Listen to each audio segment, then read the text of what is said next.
নমস্কাৰ। আজি আছিলে গণেশ চতুৰ্থী। ৰাতিপুৱা উঠিয়ে গা চা ধুই পেলাই গ'লোঁ গণেশ মন্দিৰলৈকে। প্ৰতি বছৰে ভাদ মাহৰ শুক্লা চতুৰ্থী তিথিতে গণেশ পূজা উদযাপন কৰা হয় আৰু গণেশ পূজাৰ দিনটোৰ পৰাই উৎসৱমুখৰ দিনবোৰ আৰম্ভ হয় বুলি কোৱা হয়। যিহেতুকে সকলো পূজাৰ আগতে গণেশ পূজা কৰা হয় আৰু ইয়াৰ পিছতে আহিব বিশ্বকৰ্মা পূজা, দুৰ্গা পূজা, কালী পূজা, লক্ষী পূজা আৰু মন্দিৰৰ পৰা আহি ঘৰতো শৰাই ভাগি আগবঢ়ালোঁ। তাৰপিছত এয়া গণেশৰ প্ৰিয় ভোগ মোদক বনালোঁ।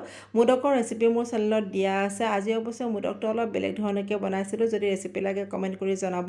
আৰু তাৰপিছত দুপৰীয়া বনালোঁ খিচাৰি। যিকোনো পূজা বা উৎসৱত খিচাৰিটো মেইন হয় বা খিচাৰি খাবলৈ বহুত বেছি ভাল লাগে। খিচাৰিৰ লগত লেবেৰা চব্জি এখন নহ'লে কিবা আধৰুৱা হৈ ৰয়। মেঘালয়ৰ পৰা সতেজ পাচলি কিছুমান লৈ আহিছিলোঁ, সেয়াই বনালোঁ আজি লেবেৰা চব্জি। খুব ভাল হৈছিলে। তাৰপিছত দুপৰীয়া খালোঁ প্ৰসাদ।